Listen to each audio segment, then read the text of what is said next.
한국사 편지 2권 후삼국 시대부터 고려 시대까지 우리 최한이부터 시작하도록 하겠습니다. 너는 이 책에 있는 이야기 중 가장 인상 깊었던 이야기가 뭐야? 대금이. 나는 그 목신정권 이야기인 것 같아. 이야기? 목신정권 이야기예요. 정권 이야기. 왜냐면요, 차별 때문에 힘드는데 결국은 봉기를 일으킨 것 같으니까 부패만 안 했어도 더 좋은 세상 할수 있을 것 같아가지고요. 무신 정권이 부패만 안 했어도 성공할 수 있었다? 네. 라는 견해야. 알겠습니다. 상아.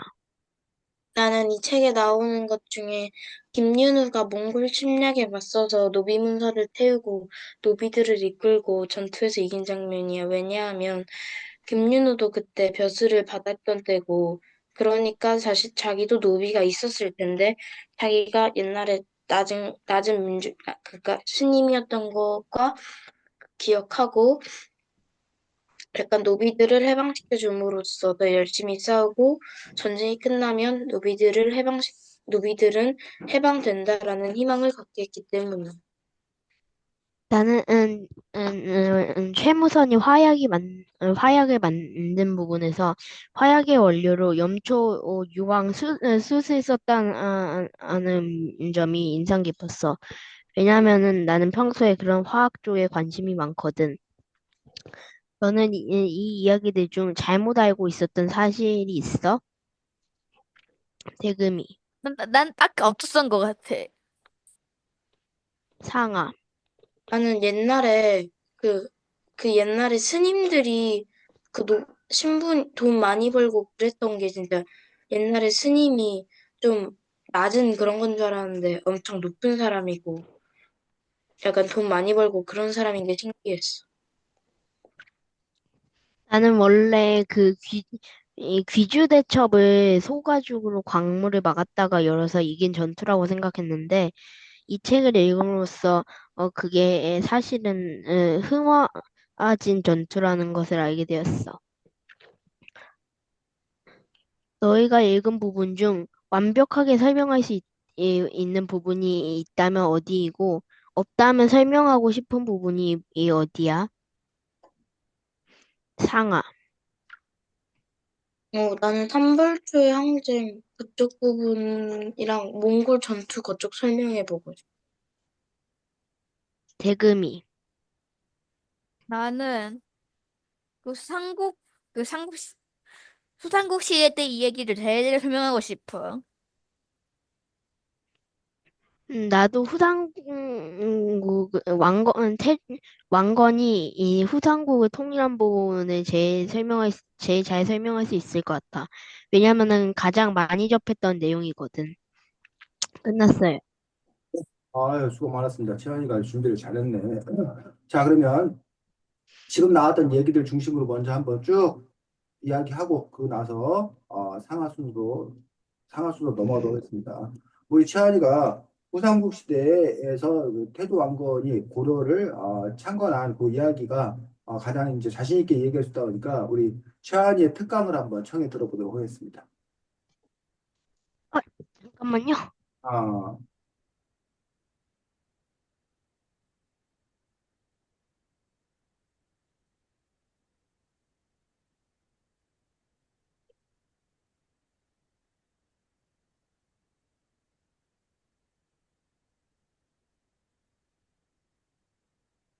또?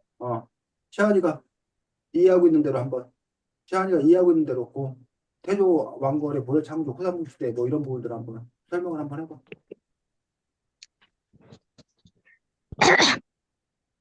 일단 그 태조 왕건이 맨 처음에 궁예의 부하였다가 나중에 궁예가 몰락했을 때 왕건이 이제 에, 사람들을 끌어모아서 어, 어, 어, 그, 어, 그런 전쟁이나 그런 것들을 많이 잘 이끌어가지고 통일했다는 걸로 이해를 했어요. 그렇지. 그래서 그 전에 이제 우리가 통일신라 시대가 아주 번성했었다는 거야. 그런데 늘 그래, 늘. 번성하는 시기가 있으면 다시 이제 뭐 하는 시기가 있는 거야? 쇠락. 쇠락하는 시기가 있는 것들이 늘 역사는 그래서 지금 당장은 우리가 예를 들면 미국이 세계 최강대국, 슈퍼파워 이어서 미국의 그 강대국이 영원 무궁할 것처럼 느껴져. 근데 분명한 사실은 언젠가는 미국도 뭐 할 거란 얘기야? 무너진다. 거꾸라질 거란 얘기야. 다만 그게 언제냐가 문제지. 우리 살아 생전에, 그러니까 나 살아 생전에 왠지 계속 트럼프 때일 것 같긴 한데. 뭐라고 되더만 트럼프 때일 것 같아. 트럼프 때일 때 쇠락한다고? 네, 그럴 것 같아. 트럼프는 그래서 지금 다시 한번 미국을 위대하게라는 그런 구호를 갖고서 미국의 그 슈퍼파워를 계속 유지하겠다고 이제 그런 전략을 쓰는데 대금이 같은 관세 부과 때문에 음, 등을 돌릴 것 같아, 다른 나라들이. 그렇지 대금이 같은 경우는 오히려 그게 독이 되어서 오히려 그 관세 부과는 좀 아닌 것 같아. 미국의 뭐 그런 세게, 힘을 약화시킬 거다. 라는 그런 견해를 피해간 사람도 있는데 자, 어쨌든 통일신라 같은 경우에 이 책 11쪽 보니까 통일신라가 흔들린 이유가 뭐로 찾았어? 이 책에서 뭐로 진단했어? 11쪽에 보니까 그, 관리라고, 관리들이 부패가, 사치사가 부패를 했어. 지배층의 사치와 부패라는 어떤 그런 부분들이 결국은 지속되면서 민생이 어려워지고 그러면 이제 백성들이 살기 어려워지니까 공기 못 살겠다 하고 이제 들고 반란 들고 일어나는 그런 일들이 생기더라라는 얘기. 그러면서 그거에 효과적인 대처를 하지 못하는 그런 상황이 발생을 하고 그러다 보니까 이제 각 지방마다 중앙의 말을 듣지 않는 사람들이 생겨나는데 우리가 그들을 뭐라 불러? 각 지방에서 짱 먹는 이제 중앙의 통제를 받지 않는 호족. 호족, 호족. 지방 호족들이 여기저기 막 나온다는 얘기. 그 호족들 중에서 그런 이른바 잘 나가는 그 주변의 호족들을 자기가 제압해 갖고 짱 먹은 게 커다랗게 이제 뭐야? 후백제. 후백제 견훤, 그 다음에 원래 후국, 궁예. 후국이고 에, 후국으로 궁예는 그게 궁예, 아니었구나. 궁예. 국민도 후족 쪽이, 그래서 이제 후족이라 보면 되지, 사실, 이제. 후국으로 후족 하나와 이겨냈긴 했잖아. 후백제. 그 다음에 원래 그 쪼그라든 신라. 이렇게 이제 3분했기 때문에 우리가 후삼국시대. 그 통일신라 시절에 전에 고구려백제 신라가 있었던 삼국시대라면 여기 부분에 이제 우리가 후삼국시대라고 이야기하는 그런 부분을 볼 수가 있습니다. 그럼 왜 하필 후백제, 후고구려를 해방했을까? 그 세력들은 다른 이름을 지어도 되잖아 사실. 그러니까 그 딱 견훤이 구별하게 견훤이 하려고. 백제를 좋아했던 거죠.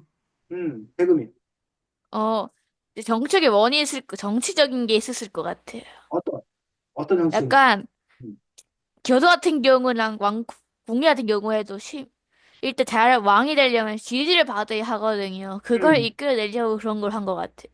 최하위가 보기엔 어때? 제 생각에도 정치적인 이유가 있고, 음, 그것도 그렇고 약간 그 전 나라들의 뜻을 잇는다? 약간 그런 느낌으로 해서 비슷한 이름으로 지은 것 같아요. 그렇지. 이른바 명분이라는 게 중요해. 정치에. 명분이라는 게 중요한데, 네가 왜 그러냐 해서 이른바 반란 세력밖에 안 되잖아요. 반란을 일으킨. 그 반란자 하면 긍정적이야, 부정적이야. 부정적. 부정적이에요. 그런데 우리 원래 백제가 있었는데 저 신라에 의해서 우리가 침탈당했다. 다시 우리 백제의 영광을 회복하겠다. 라고 하면 긍정적이야, 부정적이야. 긍정적이에요. 긍정적이에요. 그래서 그 지역을 기반으로 한 사람들에게 자기를 중심으로 단결할 수 있는 어떤 그런 빌미가 되는 거죠. 그 부분이 여러분이 말했던 그런 정치적 판단에서 그런 결정들을 했던 거고. 그런데 이제 후고구려 같은 경우에 아까 말했던 대로 궁예가 처음에는 세력을 잡았단 말이에요. 근데 궁예가 뭐 이 책에 따르면 뭐 난폭하고 문제가 있고 해서 궁예의 부하였다. 궁예의 부하였던 누가? 견훤. 아니, 정건. 왕건. 왕건. 왕건이 궁예를 제낀 거야. 쉽게 말해. 궁예를 제끼고 자기가 이제 그 타이틀을 차지하게 되는 그 부분들을 볼 수가 있습니다. 그러면서 이제 후백제가 사실은 상당히 세력이 오히려 강했다고 그래. 처음에는. 근데 후백제는 어떤 문제가 있었어? 자식 교육이 제대로 안 됐어요. 그렇지. 후백제의 견훤이 자식이 여럿 있고 또 이제 부인이 여럿 있는데 그 부분에서 그 왕권을 계승하는 어떤 그런 과정에서 문제가 발생한 거예요. 그러면서 오히려 그 뭐야 다른 부인의 아이에게 막내에게 뭐 왕권을 물려주려고 그러고 그거에 반발한 장남이 오히려 아버지를 가두고 그러면서 그 아버지는 오히려 또 뭐해? 탈출해서 왕건에게 가가지고 우리 아들에게 내가 복수하겠다고 그러고 완전히 그 집안이 이제 개판이 된 거죠. 그러면서 어쨌든 왕건에게도 힘이 기울이게 되는. 그러면서 어쨌든 왕건이 결국은 고려를 어, 통일하게 돼요. 어, 그러면서 이제 고려가 새롭게 시작되는 그런 부분들이 또 후삼국 시대의 부분이었던 것들을 볼 수가 있습니다. 그래서 어, 그리고 그 전 걸 우리가 한번 생각해 보면 통일신라라고 하지만 진정한 통일이 되지 않았을 수도 있다라고 얘기할 수 있죠. 왜? 네. 백제 사람, 위에서 당나라의 도움을 받고 음, 그 원래 고구려의 영토를 당나라에 좀 빼앗겼기 때문에 음, 완벽한 옛날 시대 고구려 백제 신라의 모든 영토를 확장하지 못했기 때문에 음. 그렇지. 그래서 그걸 완벽한 통일이라고 할 수 없을 것 그 통일신라가 통일신라라고 보기 어렵다라고 보는 견해가 커다랗게 두 가지 중요한 주장이 있는데 지금 상하가 말했던 그런 영토적인 어떤 그런 측면이라든가 중심 세력들이 그냥 신라 사람들이 중심 세력을 계속 확장했고 고구려나 백제 사람들이 섞이지 못했다는 거야. 하나가 화합되지 못했다는 거야. 그런 점에서 그리고 또 하나는 저 위에 뭐가 생겨? 통일신라 말해? 발해가 생겨. 그래서 이걸 통일신라라 부르지 말고 뭐라 부르죠? 남북국 시대. 남북국 시대라고 불러야 된다라고 주장하는 사람도 있는 게 사실이에요. 그 부분에 있어서 그런 부분 견해의 차이가 있고 반면에 이제 고려 같은 경우는 그런 점에서 진정한 통일의 첫 출발이다라고 그런 평가를 또 내리는 사람들도 있는 것도 사실입니다. 그래서 그 부분 하나 얘기했고 두 번째는 이제 삼별초 항쟁에 대해서 누가 아까 삼별초 항쟁에 관심 있다고 그랬지? 상하. 상하. 같아요. 정확히는 삼별초 항쟁보다는 음, 몽골 침략 같은 거 음, 거기서 어떤 인물들이 그게 음, 했는지 그게 좀 음, 사회 시간에 재밌게 해가지고 그거가 음. 좀 관심 있어요. 그래. 자, 고려 역사를 우리가 쭉 살펴보면 사실은 조선과 고려가 이제 비교되는 게 여러 가지가 있는데 조선은 초반기에는 저기를 겪지 않아. 외침을 겪지 않아. 임진왜란 전까지는. 근데 이제 네. 중기 들어서 이제 임진왜란 때 얻어터지고 뭐 병자호란 때에서 후기 들어서 이제 상당히 어려움을 겪는데 고려는 상대적으로 초반기부터 계속 어려움을 겪게 되는데 고려는 첫 번째로 누가 침배? 뭐, 거란, 거란의 거란의 그렇지 침입, 거란의 3차 신입 1차가 생겼죠. 60년 만에. 60년 거란의 맞나? 1차 침입인데 그걸 누가 막아내? 서희. 서희. 서희의 외교 단파를 통해서 막아. 사실 거란이 1차 침입했을 때 다수의 고려 사람들은 그냥 거란에게 항복하자. 라는 그런 쪽이었는데 서희가 한번 말이라도 해보자 라고 하면서 이제 외교 단판을 벌일 수 있는데 그 부분에서 이제 핵심은 거란이 왜 쳐들어왔냐 거란이 진짜 고려를 치고 싶어서 쳐들어왔냐 아니면 다른 의도가 있냐라는 부분이었는데 서희는 거란이 다른 의도가 있다고 판단한 거야 국제 정세 속에서 자 거란의 의도는 뭐였던 거야? 송과의 관계를 끊고 자신이 송과의 전투에서 유리하게 하기 그렇지 위해서. 거란은 고려에 관심이 있었던 게 아니라 중국 송나라에 관심이 있었어 그 중국 송나라를 치고 싶은데 당시 송나라와 고려가 절친했단 말이에요.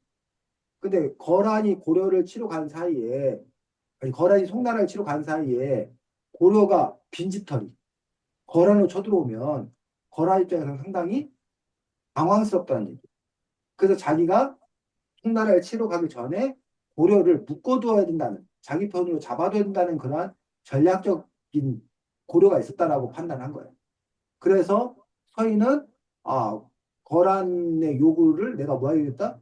들어주겠다.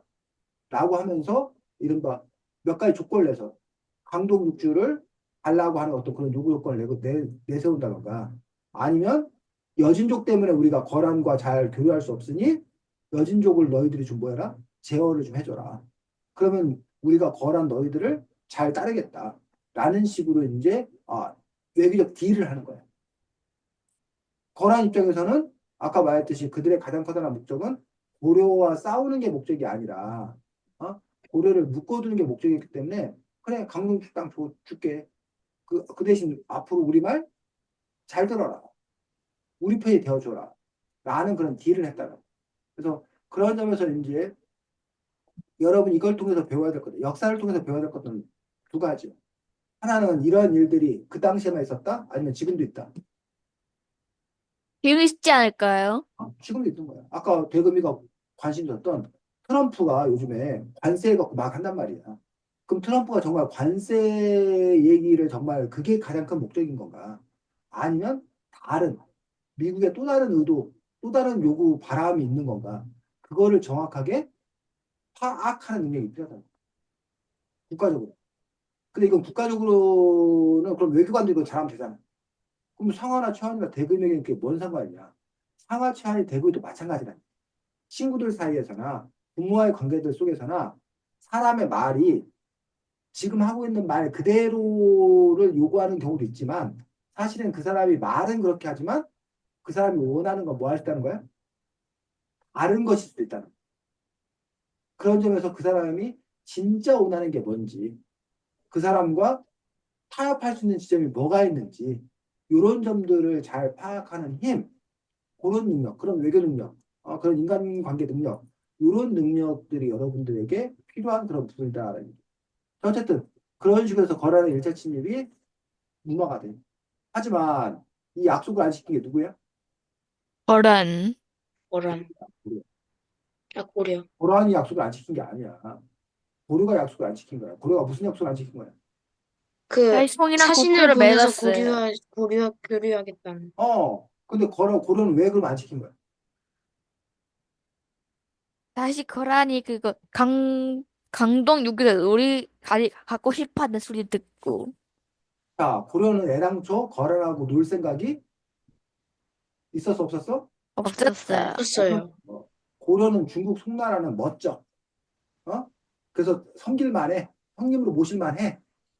근데 거란 저 무식한 놈들하고 무식한 놈들 내가 형으로 모실 수는 없어요. 없는 그리고 거지, 만. 그 태조 왕건 때 음, 그 훈유 10조에 음, 그 거란을 배격하지 말라는 아, 그런 유언이 있어가지고 음, 그랬다는 것도 그 유튜브에 그 잘 나와 있더라고요. 아. 그런 부분들 때문에 어쨌든 거란 입장에서는 이것들이 강공들 땅만 받아먹고 뭐 제대로 이거 안 해? 라고 하면서 이제 이른바 거란이 뭐해? 2차 침입. 2차 침입을 하더라. 거란의 2차 침입 때는 서희가 외교단판 이런 것도 없었고 엄청 깨졌어 우리가. 엄청 얼어 터졌어. 그리고 우리가 이제 앞으로 진짜 뭐 할게요? 훨씬 잘할게요. 훨씬. 말 잘 들을게요. 잘할게요. 그래서 이제 거란이 있다 뭐 했던 거야? 물러간 거야. 근데 말 잘 들어? 아니요. 안 들어 또. 음, 그러니까 거란이 또 열받아서 거란이 뭐? 3차 침입. 사실 그때 아까 최한이가 얘기했나? 누가 얘기했나? 바로 누가? 강감천 장군. 안감찬 아, 장군이 어디에서? 귀주에서. 위주 대첩을 통해서 거란을 박살내는. 그러면서 거란이 아예 그냥 송두리째 흔들려 버려. 그러면서 거란 세력이 사라지게 되는 어떤 그런 부분들, 축소되는 그런 일들이 있는 것들을 볼 수가 있습니다. 그래서 이제 이게 일단락 됐나 싶었어. 그런데 거란 옆에 아까 거란 너희들을 이 여진족을 좀 어떻게 좀 해주면 우리가 너희들하고 친하게 지냈겠는데 그 여진족이 거란이 멸망한 틈을 타서 이제 누가 세력을 키우는 거야? 여진족이. 여진족. 여진족이 힘을 키워. 그래서 여진족이 세운 나라가 금. 금나라. 라는 분이고 여진족이 나라를 두 개 세워. 여진족이 이때 한번 고려 때 나라를 한번 세우고 금나라 이거 청나라겠네요. 그렇지 여진족이 조선시대 때 세운 나라가 청나라야.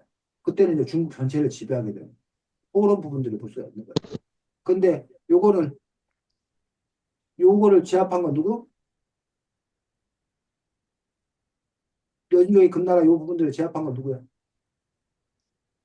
우리 장군 누구?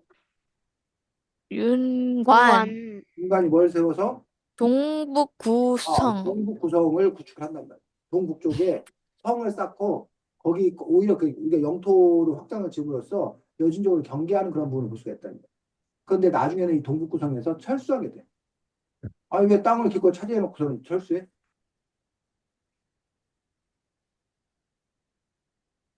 왜 그럴까? 계속 요린역에서 너무 국경 깊은 데 있어서. 음. 대금이한테 저희 강원도에 좋은 별장을 대금이한테 선물로 준 거야, 어떤 사람이. 어? 그래서 세 같은 거 안 내도 된다는 거야. 관리비만 내면 된대. 그리고 대금이가 와, 관리비만 내면 된대. 야, 내가 잘 쓰겠습니다 하고 내가 받았단 말이야, 처음엔 좋아서. 근데 문제는 울산에서 강원도까지 가려면 차로 막 한 5시간, 6시간 걸려. 어? 근데 그것도 아무 때나 갈 수 있는 것도 아니고 휴가 받아서 가야 되는 거잖아. 그럼 1년에 네, 쓸 수 있는 날이 며칠? 없어요. 없는데, 좋은 별장이라 관리비가, 한 달에 막 수십만 원씩 든단 말이야. 그러면 그거를 내가 갖고 있는 것보다, 이용하는 것보다 그 관리비 되는 게 너무 없어요. 부담스러울 거 아니야. 그럼 아무리 그걸 선물로 줬다 하더라도 그냥 나중에는 뭐 한다는 거야? 못 하겠습니다. 안, 그래서 팔아요. 왜 이런 얘기를 할까? 그때 너무 고려 개경 같은 데랑 응, 너무 거리가 멀어가지고 그 구성을 유지하는데 응. 너무 많이 들어가지고, 그렇지. 동북구성을 유지하려면 거기에 군대를 파견해야 되잖아. 그럼 군대 유지 비용이 들잖아. 근데 그 동북구석이 실질적으로 쓸모가 별로 없었다는 거야. 그러니까 나중에는 그냥 뭐 한 거야? 철수하게 된다는 거야. 그런데 이 똑같은 그 지역이 나중에 조선시대 때는 달라져. 조선시대 때 세종대왕 때 김종서 장군이 사군 육진을 개척해. 근데 그 사군 육진을 개척한 곳이 바로 윤관의 동북구성 그 지역과 비슷한 지역이야. 근데 그쪽은 오히려 그때는 성공을 해. 왜? 수도가 개경이 아니어서요. 수도는 오히려 더 밑에였는데 한양이었는데 더 먼데 음. 그때는 일부러 농민들이나 사람들을 그쪽에 보내. 그리고 못 오게 하려고 그쪽에 가둬놓고. 털을 잡고 살게 만들어. 그렇게 하면서 실질적인 영토로 삼는 거야. 뭐 그만큼의 어떤 그런 인구나 뭐 이런 것들이 됐나 보지 그때는. 어쨌든 여진족 요 부분은 금나라에서 윤관이 동북성을 쌓아서 그 부분을 맡게 된다는 얘기. 자, 그래서 거란과 여진족의 침략 그런 거에 시달렸어. 그러다가 한숨 돌리나 싶었던 이번에는 뭐? 뭘. 몽골 몽골족이 쳐들어오다는 얘기. 자, 몽골족이 나중에 세운 나라가 무슨 나라? 그, 아니, 이게 기억이 안 그 되는데. 무슨 나라? 또 그 정도는 윤관, 원나라. 원나라, 원나라, 원나라. 원나라. 나라에서 오는. 자, 몽골 하면 제일 잘 나가는 세계적으로 유명한 스타가 있지. 징기스칸, 칭기스칸이 그 시절이야, 몽골이. 쿠빌라이 칸. 몽골이 아주 그냥 거의 뭐 전 아시아 유럽을 제패하던 그런 그 시대에 바로 그 몽골족이 우리나라를 쳐들어오게 되는 그런 부분을 볼 수가 있다는 거죠. 그래서 우리나라가 몽골족에 맞서 싸우지만 게임이 돼안돼? 안 돼요. 안 돼요. 안 돼. 그래서 그때 이제 우리가 그나마 몽골에게 맞서 싸우기 위해서 한 일이 어디? 어디로 옮긴 거야? 강화도. 강화도. 강화도 천도로. 왜 하필 강화도야? 거기가 몽골 몽골은 물에 군대이 약하니까. 그렇지. 몽골은 해전에 약해서. 바다가 없어. 바다가 아예 없어. 뭐 수준이 약하고 말고 할게요. 아예 바다가 없어. 걔들은 말 타고 기마부대로 싸운 애들이야. 그러니까 바다 싸움에 해전이 그런 경험이 없단 말이야. 그러니까는 강화도가 이제 지금은 강화도가 섬이 아니야. 네? 지금 다리가 연결돼 가지고 그 차 타고 다녀 지금은 강화도를. 근데 달이 아, 연결되면 섬이라 안 부르는 거는 아, 좀 그런 거 같지 않아요? 그래서 그걸 이제 연육도라고 연육도. 육지와 연결된 섬이라고 해서 연육도라고 그러는데 섬이라는 거는 바다에 둘러싸서 육지와 연결 안 되는 게 섬인데 육지와 연결됐으니까 섬이 아니지 뭐. 그래서 어쨌든 강화도로 천도를 해서 그 각 지역에서 군대들이 또는 의병들이 몽골을 물리치고 우리를 구할 거라 생각해. 그런데 그냥 몽골이 다 휩쓸리고 그냥 거기 버티고 있는 거 아니에요. 그러면서 이게 장기전이 되면서 더 이상 버틸 힘이 없는 거야. 그러면서 그 안에서 이제 뭐라는 거야? 우리 이제 몽골과 화친을 맺자. 항복하자 쉽게 말해서. 아니다 끝까지 뭐 하자? 싸우자. 싸우자. 나눈단 말이야. 근데 결국은 몽골에게 항복하자는 쪽이 더 큰 힘을 얻어서 하는데 이때 마지막까지 우리는 항복 못해. 우리는 끝까지 싸울 거야. 라고 했던 게 바로 누구라는 거야? 삼별초. 삼별 삼벌초. 항쟁이다. 근데 저도 여기서 좀 처음 알았던 게 그 삼벌초 있잖아요. 그 삼벌초가 약간 처음에는 무신 정권을 위한 거였는데 그렇지. 맞아. 바로 그겁니다. 그래서 아까 교과서엔 그게 아예 안 나왔거든요. 맞습니다. 그래서 우리는 그동안 삼별초에 대해서 아주 반원자주, 원나라에 맞서서 자주적으로 항쟁을 벌이는 그 아주 멋진 고로 선생님 배웠어. 선생님도. 근데 이 한국사 편지에 이 박은봉 선생님이 쓴 이 책에는 삼별초를 아주 다르게 얘기하고 있어. 그 선생님 당황스러워 사실. 그래서 역사라는 것도 그거를 누구의 관점에서 바라보냐에 따라서 뭐하다? 다르다. 달라진다라는 얘기. 대금이가 떡볶이 장사를 하고 있어. 떡볶이 장사를. 뭐 맛있겠다. 그런데 상하가 와가지고 대금이 떡볶이 장사 좀 하는 데서 이게 누구 맘대로 장사를 하라고 했어. 이거 다 엎어버려! 하고 막 괴롭히는 거야.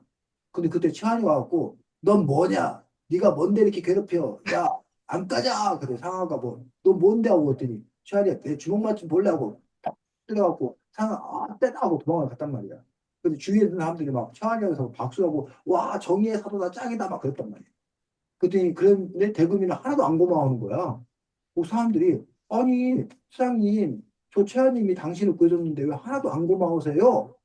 라고 했더니 대금이가 한다는 얘기가 아이고 저 최하니가 나를 정말 생각해 도와준 게 아니라 저게 지금 나한테 맨날 돈 받으러 오는데 돈 뜯으러 오는데 자기 구역 침범했다고 상하가 자기 구역 침범했다고 저 내쫓은 거라고 저 최하니 저놈이 내 돈 엄청 앞으로 계속 뺏어갈 놈이라고 그러니까 자기 밥그릇에 손댔다고 자기 밥그릇 지키려고 한 거라는 거야.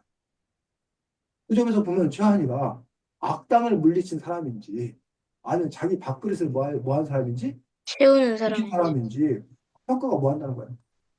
엇갈린다는 얘기야. 그러니까 삼별초도 저 몽골의 외침에 맞서서 우리가 끝까지 싸우자. 인 걸로 알았단 말이에요. 그 점을 부각시켰단 말이에요. 근데 이 책에서는 이 당시가 바로 아까 여러분 또 얘기했지. 바로 무신 정권 시절이었다. 무신 정권 시절에 이 무신들은 두 가지 문제가 있던 거야. 하나는 왕과 문신들을 제끼고 자신들이 무신된 거잖아. 네. 또 하나는 몽골에 계속 맞선 거잖아. 근데 이 당시에 자기들이 항복해버리면 몽골한테도 야, 너 왜 끝까지 너 왜 끝까지 맞섰어 하고 몽골한테 얻어 터질 거 아니야. 두 번째, 누구한테도 얻어 터져? 고려한테. 왕과 고려. 문신들한테도 얻어 터질 거 아니야. 그러니까 이 사람들은 항복해서 좋을 게 하나도 없어요. 없는 거라는 얘기. 그리고 이 무신 정권의 친위 부대, 그러니까 친위 부대라고 그래. 무신 정권 하에서 아주 엄청난 혜택을 받고 무신 정권을 호위했던 그 친위 부대가 바로 삼벌초. 삼별초. 그럼 삼별초도 만약에 항복을 하게 되면 얘들도 뭐야? 함께 찬밥이 된다. 지금 우리나라 대통령이 탄핵이 됐잖아? 네. 네.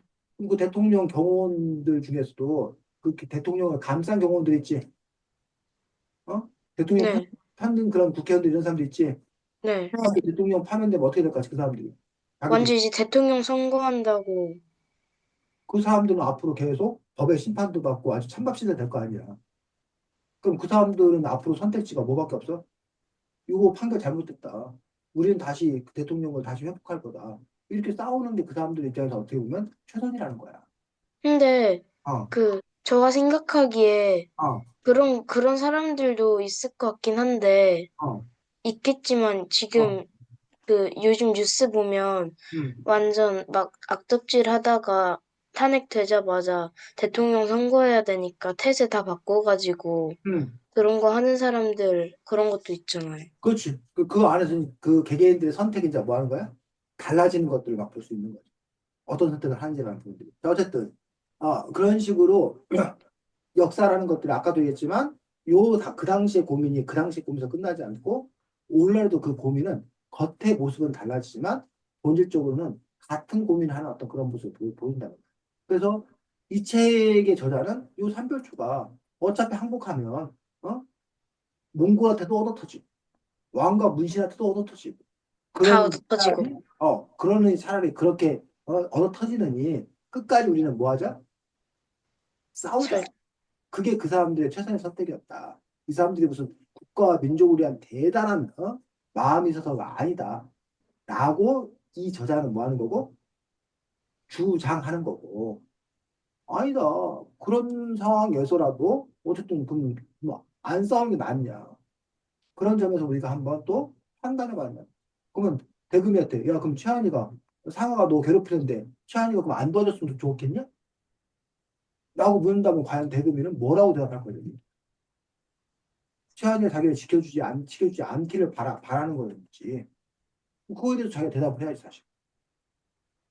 그런 점에서 분명히 최한이가 비록 자기 밥그릇을 지키려고 한 행위일지 모르지만 동시에 뭐라는 거야 또 어쨌든 대금이를 괴롭힌 사람을 뭐 한 것도 물리친 것도 뭐라는 거야? 그것도 팩트라는 거야. 그래서 여러분들이 봐야 될 것들은 우리가 진실은 하나일 수도 있지만 진실이 하나가 아니라 뭐일 수 있다는 거야? 여러 가지일 수도 있다는 거야. 아, 한 가지 사건이 규정되지만 않는 거란 거야.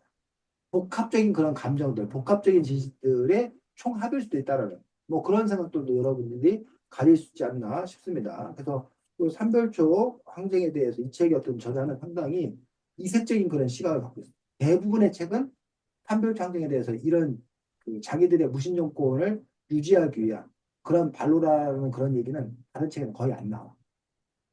이 책이 어떤 그런 부분에서는 좀 시각이 좀 특별한 그런 부분을 볼 수가 있습니다. 자, 그 다음에 여러분이 또 얘기했던 것들이, 그래서 이 몽골 항쟁 당시에, 우리가 거의 얻어터졌단 말이야. 거의 얻어터지면 부끄러운 일이지, 사실은. 근데 역사는, 기본적으로 역사를 우리가 공부하는 이유들 중에 하나는 뭐야?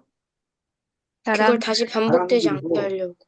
자부심이야, 자부심. 우리 민족에 대한 자부심. 그래서, 대금이하고 상하하고 막 싸워. 어?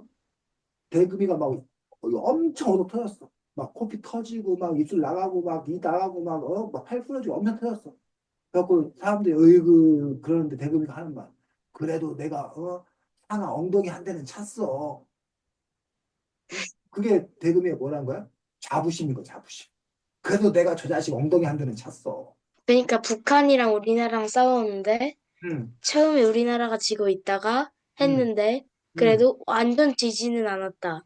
그렇지, 그렇지. 뭔가 그런 자부심이 있는 거야. 그런 점에서 지금 쌤이 이 얘기를 왜 하냐. 몽골라 때 우리가 엄청 어떤 전 국토를 유린당했어. 그런데도 우리가 몽골한테 뭐 했다는 거야?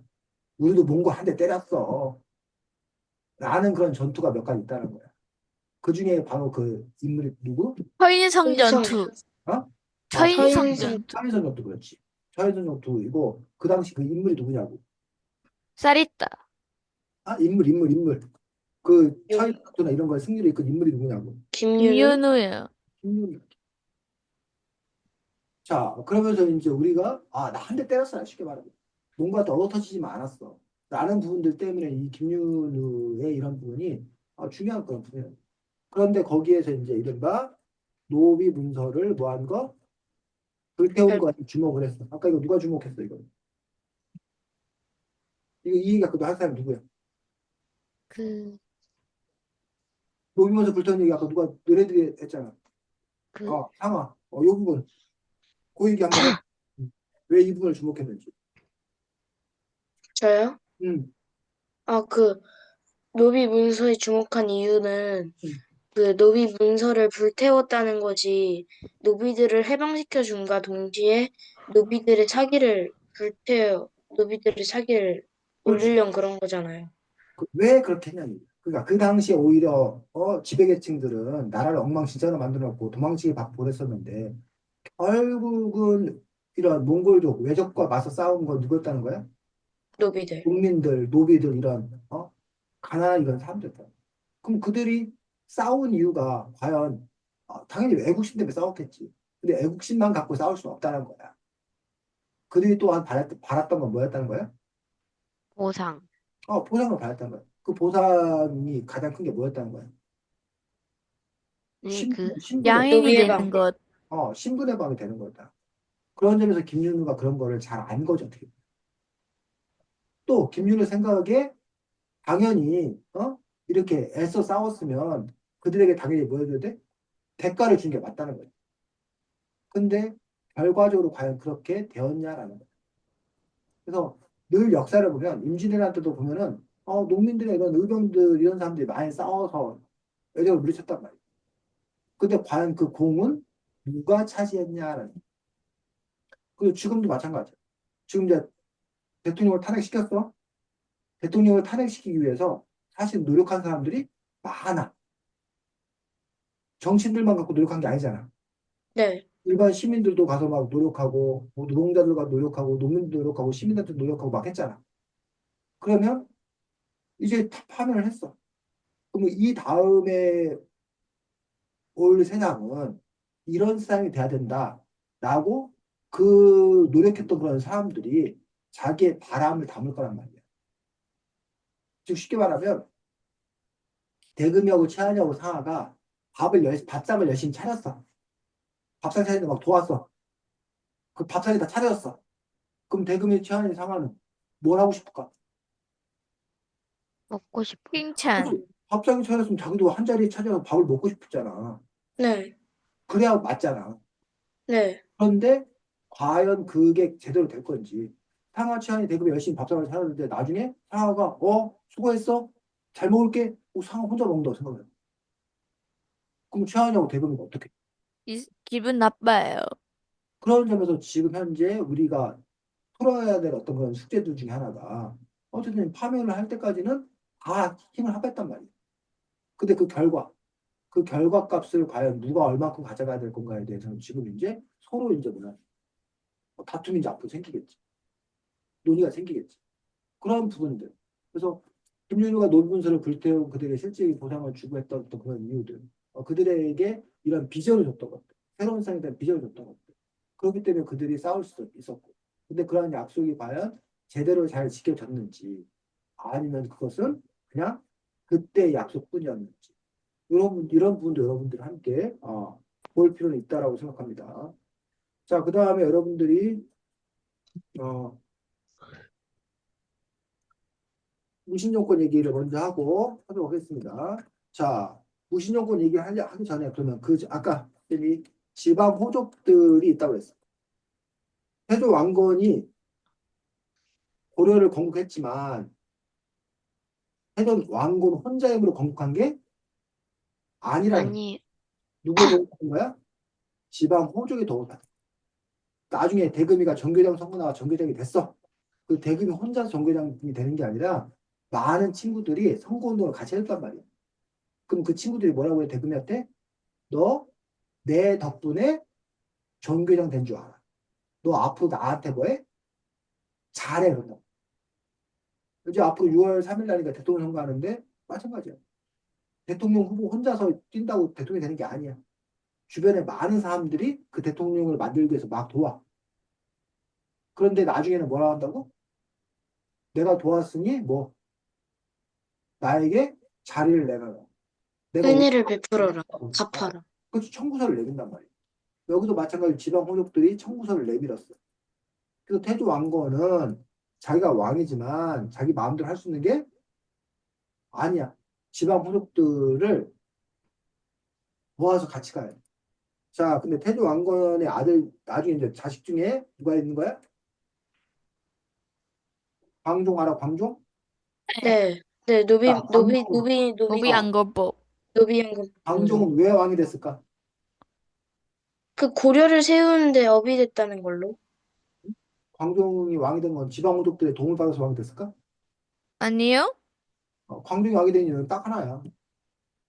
왕의 아들이어서. 그렇지, 왕이 아들이었어. 부모 잘 만났어. 그러면 광종은 지방 호족들이 고마워, 안 고마워? 안 고마워요. 안 어, 고마워요. 근데 광종한테 야 너네 조상들이 다 우리 덕분에 왕이 됐어. 그러니까 우리한테 잘해라고 막 청구서를 내밀어. 그럼 광종 입장에서 지불하고 싶겠어? 아니요? 아니요. 여러분 할아버지 친구들이 와갖고 야 너네 할아버지한테 내가 밥 사줬어. 그러니까 너희들이 그거 갚어. 라고 하면 여러분들이 우리 할아버지가 빚지셨군요. 제가 갚겠습니다. 물론 그럴 수 있어. 네, 근데 아니 왜 할아버지한테 얘기한 거왜 나한테 그러세요? 내가 밥 얻어먹은 것도 아닌데. 그런 마음도 있잖아. 이해가? 네. 네. 네. 그러면 광종은 왕의 나라, 왕의 나라를 만들고 싶었던 거야. 그 지방국들이 간섭하는 게 싫었던 거야. 그래서 왕권을 강화하기 위해서 한 일이 아까 여러분이 말한 대로 뭐? 노비안건법. 노비안건법을 실시한다. 그리고 그리고 과거세, 과거제. 과거제. 이 두 가지가 다 왕권을 강화하고 반대로 호족의 세력을 약화시키는 데 작용을 했어. 자, 노비안건법이 왜 왕권을 강화하고 호족의 세력을 약화시킬까? 노비를 없애면서 호족의 재산인 노비를 빼앗으면서 그, 그 호족의 세력이 그렇지. 약해져서. 호족이 세력이 강한 이유는 땅이 있으면 뭐해? 그 땅에 농사를 지을 사람이 있어야 돼. 그래야 수확을 많이 할 거 아니야. 그 농사를 짓는 게 바로 누구야? 노비야, 노비. 백성들. 노비. 그 다음에 그 노비들은 유사시에 호족의 개인 군대, 사병을 쓸 수 있어. 그러니까 노비가 많을수록 그 호족의 파워가 세지는 건 아니야. 이해가? 네. 네. 근데 광종이 근데 네 노비가 진짜 노비 맞는지 아니면 그 노비가 억울하게 노비가 된 건지 한번 뭐 해보자? 검사해보자는 거야. 또 노비죠? 억울하게 노비가 됐으면 그 노비를 뭐해? 해방시켜 주자는 거야. 그러니까 노비들이 좋아할까 싫어할까? 좋아요. 좋아해요. 엄청 좋아하지. 광종에게 감사하지. 그 노비가 평민됐어. 해방돼서. 그럼 평민되어서 그 사람들이 일을 해서 돈을 벌면 세금을 누구한테 내? 왕실에요. 왕실. 왕한테 내지. 그럼 그 노비가 원래는 호족을 위해서 일했었는데 네.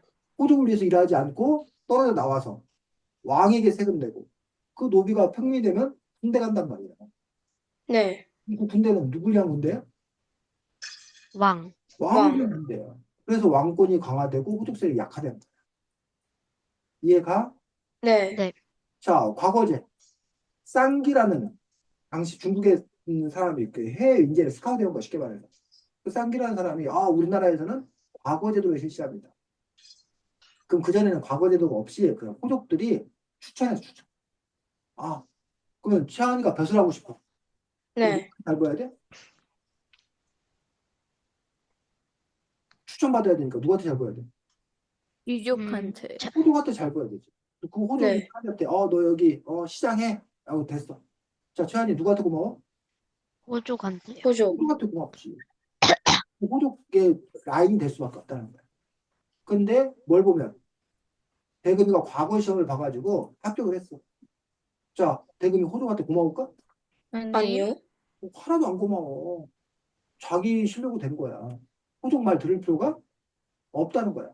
그럼 대금이는 오히려 자기를 뽑아준 건 누구야? 왕. 호족도 왕. 왕이야, 왕. 왕한테 그럼 충성. 왕한테 충성을 다하는 거예요. 그렇지. 그리고 최한이는 실력이 있는지 없는지 몰라. 검증되지 않았어. 추천됐기 때문에. 근데 대금이는 최소한 뭘 통해서 됐기 때문에 실력. 과거 시험을 통해 됐기 때문에 실력이 있던 검증이 된 거란 말이야. 그런 점에서 어쨌든 과거 제도라는 제도를 도입을 해. 그러니까 왕권은 강화되고 호족 세력은 약화돼. 심지어 호족의 자식인데도 과거 시험 못 보면 과거 시험 떨어지면 뭐해? 벼슬을 할 수가 없어. 없어요. 그럼 그 지방 호족들의 세력이 약해질 수밖에 없다는 거야. 자, 이런 정책을 취하니 누가 열받아? 호족들. 어? 호족들이 호족. 열받지. 그래서 광종이 죽은 다음에 호족들이 바로 반격을 가해. 그러면서 두 가지 제도를 얻어내. 하나가 공운전이라는 제도고 또 하나가 음서라는 제도. 자, 공음전은 뭐고 음서는 뭐야? 공음전. 자, 공무원들이 일하면 대신 뭘 받아? 지금 돈. 돈. 돈 월급 받잖아. 지금 월급을 받아. 근데 옛날에는 돈을 그렇게 널리 쓰이지 않았어. 그래서 공무원들 일하면 뭘 받았어? 관리들 일하면 땅을 받아, 땅을. 그리고 산을 받았어.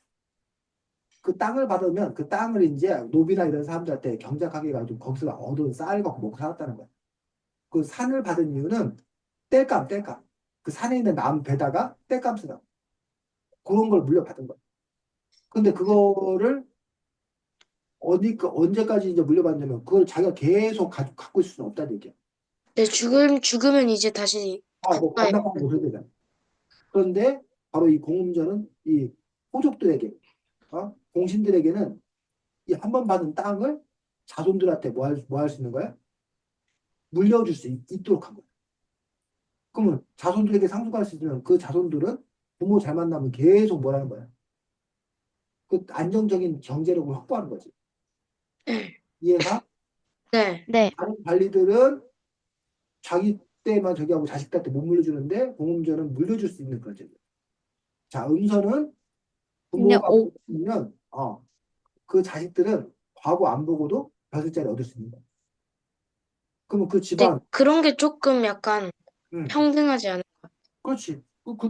집안이 근데 이거 노열 집안이 되는 거야. 대대손손 계속 물려받을 수 있는 그런 장치가 확보되면서 이 호족들의 힘이 세더라는 얘기야. 근데 게다가 이 호족들이 또 지들끼리 결혼을 해요. 그러면 아버지한테 물려받고 어머니 쪽에서 물려받고 그러면 당연히 뭐야? 그 세력이 더 커지겠지. 사실 그래서 커진 세력이 뭐라고 부르냐면 문벌. 문벌 규제다. 이렇게. 특정 문벌세조. 아, 아니, 이 건문세조. 중에서 제일 잘 그건 나가는 게 나중에고. 뭐? 정원 이씨. 강원이 씨. 상하는 어디 뭐 경주 김씨라고 했나 그때? 저 김혜김 씨요. 김해김 씨. 그렇지. 김해김 씨는 저기네. 왕족이네. 신라의 왕족. 가야의 왕족인가? 김해김 씨. 대, 왕이었어? 대금이는 정씨가 어디? 봉화정 씨야? 어디 정 씨야? 모르겠어요. 아유, 아빠가 경주고 엄마가 김해인데. 아니 너 정이 어디 정씨인지 그 본을 물어봐야지. 최한이는 표는 어디 표시야? 그건 전혀 모르겠어요. 여쭤봐 한번. 그래서 이렇게 자기 네. 가문이 있어, 가문. 문벌귀족 가문들이 있어서 심지어 이 경원 씨가 얼마나 파워가 셌는지 이른바 이자겸의 난을 이기. 자기가 왕이 되려고. 자기 딸들을 왕한테 시집보내서 딸도 둘 다 왕한테 시집보내갖고 사이야 왕이야. 그 나중에는 그것도 성에 안 차갖고 자기가 왕이 되려고 이자겸의 난을 벌이는 뭐 이런 일까지 있었는데 어쨌든 그 문벌귀족의 파워가 엄청났다. 근데 이 당시에 바로 문신들이 세력을 잡고 있었고 이 문신들이 누구를 발시했다는 거야? 건문세조. 무신들을 아, 천대했어. 무신들 알기 아주 우습게 알았다. 그래서 이 무신들은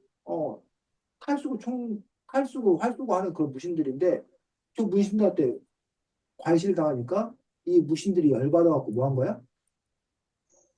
오신정변. 군사 쿠데타를 일으킨 거죠. 무신 정변을 일으킨 거죠. 그래서 자기들이 세력을 잡은 거야. 쉽게 말해서 뭐야? 저 우리나라 1960년대에 박정희 장군이 탱크 몰고 와서 군사정변. 5.16 군사 쿠데타를 일으켜가지고 제가 정권 잡았잖아. 똑같은 거야. 무신정변. 22세. 그런데 이것이 성공할 수 있던 이유들 중에 하나가 국민들이 지지했다. 백성의 국민들이 지지가 있었다. 지지했어요. 자, 그럼 백성들은 왜 지지했을까? 문신들이 문신들의 횡포가 너무 근데 나빠가지고. 나중에 문신이 좀 더 안 좋았긴 그치? 했는데 어, 초반에 문신이 너무 싫으니까 그렇지. 무신들이 하는 짓이 너무 나쁘니까 야, 이 세상이 바뀌었으면 좋겠다. 무신들이 군사 쿠데타를 니까 오히려 무신들 지지했다. 그런데 이 무신들이 잘했으면 아까 대금이가 말한 것처럼 잘했으면 그나마 응? 정통성을 확보했을 텐데 잘하기는커녕 자기들이 문신들이 했던 못된 짓을 그대로 따라하더라고. 그 백성 입장에서는 그놈이 그놈인 거야. 그거 오히려 더 못된 거야. 게다가 문신들은 그나마 나라를 운영하는 그런 시스템이나 알지. 무신들은 나라를 운영하는 시스템도 몰라. 그러니까 아주 엉망진창인 거야. 거기다 플러스 아까 말했던 몽골이 쳐들어오는 일까지 벌어져. 그러면서 나라가 아주 그냥 개판이야, 개판.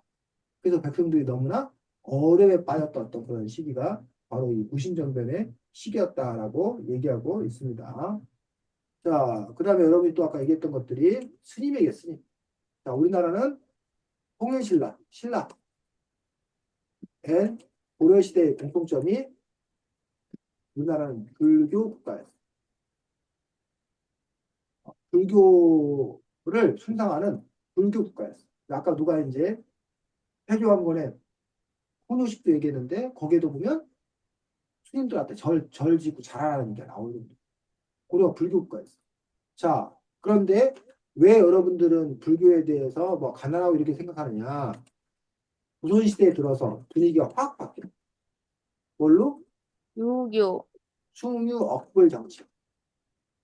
어, 유교를 숭상하고 불교를 뭐 한다? 억압한다. 그러면서 원래 통일신라 경주 같은 데 보면 절이 도심 한복판에 있었다고. 요즘 교회들처럼. 근데 조선시대 때 탄압이 심하니까 이 절들이 어디로? 산속으로. 산속으로 돌아요. 산속으로 돌아. 쏙. 우리는 절은 당연히 산에 있다고 생각하잖아. 도심에 있으면 절이 이상하다고 생각하는데 원래 절은 산에 있는 게 아니야. 그냥 도심 속에 그냥 누구나 자유롭게 오가는 교회처럼 오가는 그런 곳이었어. 그래서 그러다 보니까 우리가 이렇게 하는데 고려시대 때는 불교 국가였기 때문에 이 불교의 힘이 어찌나 센지 불교 땅이 그 절의 땅이 너무 넓어가지고 여기까지가 이 절의 땅입니다라고 이 표지가 뭐 장생표 책에서 본 거 기억나? 아니요. 장생표라는 거가 쉽게 말하면 여기까지 이렇게 경계석이야. 여기까지가 우리 절 땅입니다. 그리고 그 당시 절의 역할이 오늘날 치면 호텔, 백화점, 네? 원. 그다음에 뭐 이런 역할을 다 한 거야. 절에서 은행 이런 역할을 절에 다 한 거야. 절에 사람들이 아주 많이 모이니까 그 경제의 중심이었어. 그리고 이 불교에서 이제 이른바 그 높은 사람들, 뭐 의학 국사라고 불리는 어떤 그런 사람들은 정치 지도자야. 정치 고문이에요. 그래서 심지어는 집에서 뭐 이렇게 취하는 게 귀족이야. 귀족인데 아들을 낳아. 그럼 그 아들 중에 하나는 뭐 한다는 거야? 승려. 스님이 되는 거야. 승려가 되는 거야. 근데 그 승려가 지금 요즘으로 치면 속세를 떠나서 수행하는 승려라고 생각하냐. 근데 그게 아니야. 그 당시에 승려는 아주 뭐 한 거야? 출세길에 오른 출세길.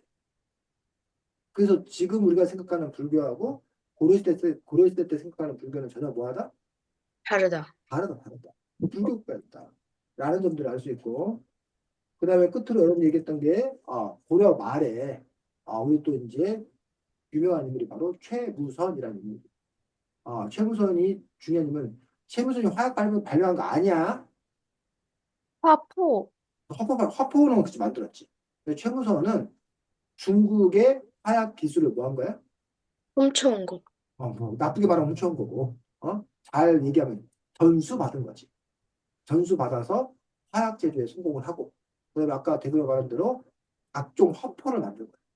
대포를 만들어가지고 화포도감에서 이른바 그래서 이제 외적이나 이런 것들 화포 쓰는데 상당히 큰 기여를 해요. 그런데 최무선이 인정을 받는 시기도 있었지만 최무선의 화포도감이 폐지가 되기도 해요. 왜? 위험하니까요? 위험하다. 아니면 그 돈 많이 든단 말이야. 거기에다가 그런 돈을 쓸 이유가 없다. 없어요. 지금도 마찬가지. 우리가 국방비, 국방 예산을 어떻게 써야 되느냐. 지금 과연 우리가 뭐 핵잠수함을 만들어야 되느냐. 최첨단 무기를 만들어야 되느냐. 돈이 어마어마하게 들어가거든. 그 어떻게 보면은 그 돈 낭비야. 그거 뭐 하려고 그러나 안 됩니다. 근데 또 한쪽에서는 그걸 만들어야 우리가 국방태세가 정비된다. 사실 이거 알 수 없지. 만약에 뭐 전쟁의 위협이 있어. 그럼 당연히 그 국방태세를 강화해야 되지. 근데 기껏 국방태세를 강화했는데 아무 일 없어. 그러면 그 돈이 뭐해? 아깝잖아. 결국은 돈이라는 게 한정돼 있어. 국방 예산을 많이 쓰면 복지 예산이나 교육 예산이 줄어든다는 얘기야. 그러니까 그 안에서 서로 뭐 하는 거야? 헐. 이 돈을 어떻게 써야 되는지에 대해서 서로 논쟁이 있다. 논쟁. 그래서 최무선의 그런 화푸도감 이름은 유명한데 이 최무선의 화푸도감이 왜 중요하냐? 이게 나중에 이순신 장군이 임진왜란에서 승리할 수 있는 바탕이 돼. 이게 뭔 얘기야? 최무선하고 이순신 장군은 몇백 년 거리가 있는데. 화포. 어, 아, 그 화포 기술이 발달해 갖고 일본은 기본적으로 확보 기술이 없었어, 별로. 그래서 일본의 기본 전략은 배를 가까이 가가지고, 뭐야, 옮겨 올라타? 올라타가지고, 탈 쏘고 뭐 이렇게 해서 싸우는 그런 거 잘해. 근데 우리 이순신 장군의 전략은 멀찍이 떨어져서 뭐 대포 쏴서 상대방 배를 침몰시키는. 근데 그런 기술을 쓸 수 있었던 이유가 바로 그런 기술력을 가졌던 이유가 바로 최무선의 허포도감으로부터 시작한다는 거죠. 그래서 어떤 일이 빛을 보는 어떤 그런 시기는 즉각적으로 나타나는 경우도 있지만 즉각적으로 나타나지 아니하고 이렇게 한참을 지난 다음에서야 그 가치가 증명되는 그런 경우들도 있더라. 그래서 어쨌든 최무선 같은 경우 올라 바로 국방과학기술자야. 국방연구원 연구원일 거야. 연구원장인 거야. 그리고 그런 기구를 뭐 하자? 만들자. 그래서 한국도 요즘 뭐 K 자주포 만들자든지 무슨 탱크를 만들자든지 전차를 만들자든지 뭐 우리나라 뭐를 만들자든지 이런 노력을 많이 한단 말이야. 근데 이제 그거를 굳이 그런데 그때 돈을 써야 돼? 라고 주장하는 사람도 있고 아니야 꼭 필요해 라고 주장하는 사람도 있고 그런 부분에 있어서 그런 갈등이 있었던 거고 그런 것들이 역시 역사 속에서 우리는 어떤 맥락으로 그 일들이 있었는지 그리고 어떻게 전개되었는지 이걸 여러분들이 잘 보면서 현재 일은 그럼 우리는 어떻게 되는지도 여러분들이 한번 살펴볼 수 있을 거다라고 생각합니다. 자, 여러분들이 얘기했던 건 다 얘기한 것 같은데 뭐 빠진 거 있어? 아까 채한이가 진행하는 과정에서 여러분들 얘기했던 거 중에서 아니요. 기억도 안 나요. 뭐? 기억이 안 나요. 기억이 안 나. 자, 너무 채환이가 많이 해가지고 상화가 2등 진행하고 또 대금이 진행하도록 하겠습니다. 상화. 이 책에서는 여러 가지 약간 많은 이야기가 나왔는데 특히 그 내가 집중한 게 노비들이 혁명을 일으키고 그런 걸 하려는 건데 너희들이 생각하기에 어느 정도로 노비들의 불만이 쌓였으면 그 몬골세족들의 행패가 어느 정도까지 치솟았으면 그러니까 노비들이 그렇게까지 할 것인지 한번 생각해봐. 그러니까 무슨 말이냐면 그러니까 노비를 갖고 있는 주인들이 얼마나 심각하게 그들을 대했는지에 대해서. 세환이. 나는 뭔가 일단 기본적으로 떠오르는 이미지 자체는 약간 뭔가 많이 이유 없이 이 약간 어떤 일들을 시키거나 아니면 원래는 시키면 안 되는 일들을 막 시켜가지고 이제 굉장히 억울해하는 사람들이 많을 것 같아. 태금이. 그냥 밥도 잘 안 주고 일만 많이 시키니까 누구나 불만 가질 수 있었던 것 같고 그 자신이 그냥 물건지는 받고 가장 싫지 않았을까? 물건 취급받는 게. 나는 일단 조금만 실수해서 때리고 내금이처럼 물건 취급하는 게 가장 싫었을 것 같아. 또 그 다음으로 여기 여러 가지 전쟁 이야기가 나왔는데 가장 인상 깊은 전쟁이 뭐야? 채원이. 그럼,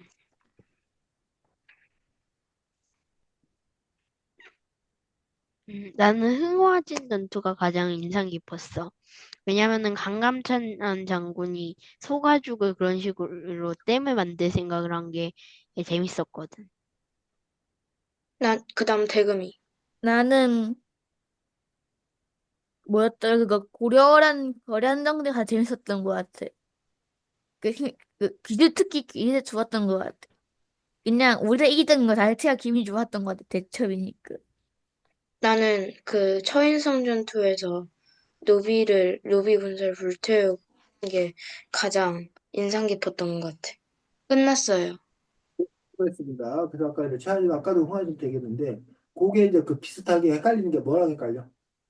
귀주대첩. 아니 귀대첩 말에 이제 그 흥화전투가 있는 거고 저기 고구려 시대에 수나라가 쳐들어왔을 때 을지문덕 장군이 살수대첩이라고 혹시 알아? 네. 네. 그 살수대첩도 청천강에서 그 강물을 막았다가 그 뚝을 터뜨려가지고 수나라 그 병사들이 그 건너는데 그걸 다 몰살시키거든. 최하나, 네, 너 살수대첩 몰라? 알아? 아, 못 들어봤어요. 못 들어봤어. 그래서 고구려 헬스 대첩? 시대에 그 을지문덕 장군의 그 살수대첩이라는 어떤 그런 부분들하고 또 이제 많이 또 이렇게 헷갈려하는 그런 사람들도 있습니다. 자, 다음 대금이. 애들 다 했어요. 응? 애들 다 해버렸어요. 애들 다 해버렸어. 자, 그래서 이 책은 후 삼국시대부터 고려시대까지 어떤 그런 역사가 되는데, 이게 이제 한국사 편지가 이게 그 역사책 중에서는 상당히 많이 팔린 베스트셀러였던 그런 책이고 이 책이 이제 1권부터 몇 권까지 5권까지인가 몇 권까지 있어. 한국사 편지 시에 고대사부터 시작해가지고 근현대사까지 있기 때문에 혹시 여러분들 이 책의 어떤 그런 편제라든가 시스템이 마음에 들거든 우리 지금 2권을 봤는데 1권, 3권, 4권, 5권을 찾아서 그렇게 한번 역사를 쭉 보는 것들도 좋은 일이다라고 생각이 들고 워낙 그 역사와 관련된 것들이 출판사별로 다양하게 나와 있어. 여러분들이 한 권을 여러 번 읽는 것도 괜찮아. 그게 아니라 한 권 한 번씩 읽는데 다른 출판사 책을 또 이렇게 읽으면서 그것들을 이렇게 비교해 보는 것들도 또 좋은 역사를 공부하는 그런 방법들 중에 하나입니다. 그래서 어쨌든 한국인으로서 다르니까 한국의 역사에 대해서 제대로 잘 아는 것들이 그 나라 사람이라는 게 뭐냐라는 것들이 몇 가지가 있어요. 그 나라 말, 그 나라의 역사 의식을 갖는 것들. 이런 분들이 사실 가장 기본적인 그런 부분들이기 때문에 그 역사에 대해서 여러분들이 좀 관심을 더 가졌으면 좋겠다라고 생각합니다. 다음 주에는 책이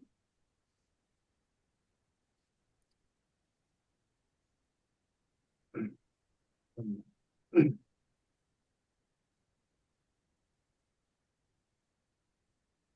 다음 주에는 책이 세상이 확 달라지는 정치 이야기입니다. 다음 주에는 정치와 관련되어서 책을 함께 볼 수 있도록 하겠습니다. 자, 오늘도 다들 수고 많았습니다. 잘 쉬십시오. 안녕. 안녕히 안녕히 계세요. 계세요.